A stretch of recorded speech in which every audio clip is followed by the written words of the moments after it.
Dear people, मेरा नाम देव है और मैं देवों का देव प्रभु यीशु मसीह के विषय में चर्चा करता हूँ। आज हम भारत में धन से धर्मांतरण के आरोपों पर एक तर्कपूर्ण चर्चा करेंगे।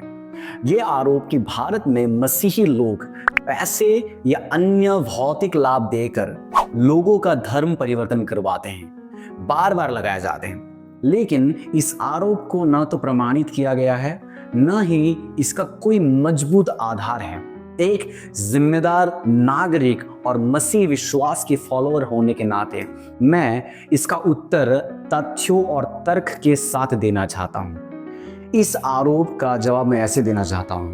पहली बात, धन से धर्मांतरण का कोई भी प्रमाण नहीं है।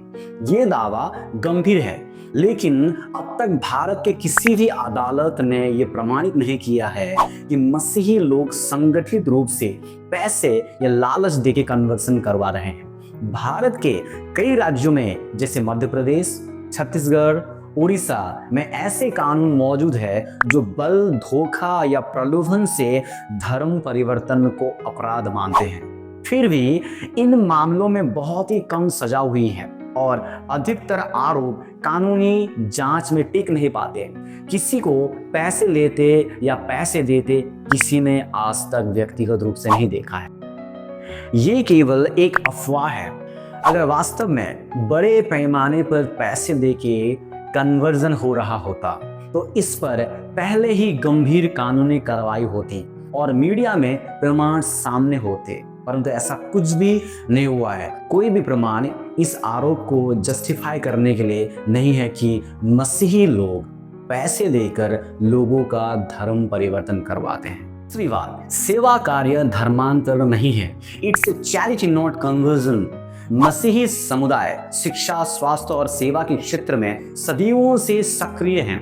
देश भर में मसीही संस्थानों द्वारा चलाए जा रहे स्कूल, अस्पताल और अनाथालय सभी धर्मों के लोगों की सेवा करते हैं बिना किसी धर्मांतरण की मांग के।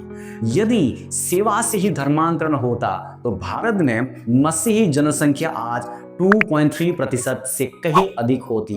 आज भी मसीही अस्पतालों और स्कूलों में हिंदू, मुस्लिम, सिख, बौद्ध सभी धर्मों के लोग पढ़ते हैं और इलाज करवाते हैं और इनमें से अधिकांश अपने मूल धर्म में ही रहते हैं।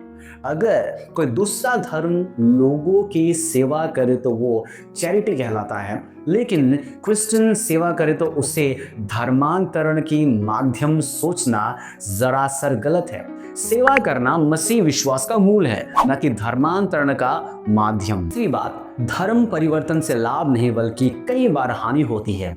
अगर कोई व्यक्ति केवल पैसे के लिए मसीही बनता तो क्या वो अपने सामाजिक बहिष्कार, पारिवारिक विरोध और सरकारी लाभ खोने का जोखिम लेता?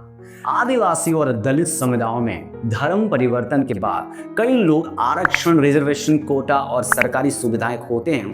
कई बार उन्हें समाज से निकाला जाता है या हिंसा और धमकी का सामना करना पड़ता है। इससे साफ होता है कि धर्म परिवर्तन कोई लाभ का सौदा नहीं है, बल्कि ये एक आत्मिक और व्यक्तिगत निर्णय होता है जो लोग अपने विश्वास और अनुभव के आधार पर करते हैं।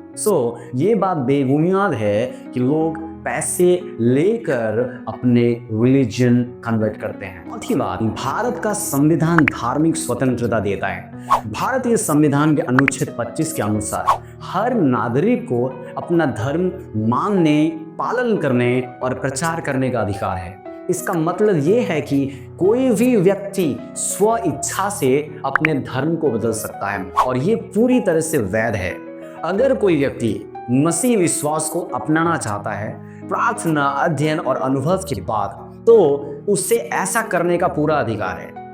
पांचवी बात, इस प्रकार के आरोप से जो प्रॉब्लम क्रिएट होता है वो है झूठे आरोप सामाजिक सौहार्द बिगाड़ते हैं। जब बिना प्रमाण के ये कहा जाता है कि मसीही लोग पैसे से कन्वर्शन कर रहे हैं तो इससे न केवल एक अल्पसंख्यक समुदाय को बदनाम किया जाता है बल्कि हिंसा और कट्टरता को बढ़ावा दिया जाता है।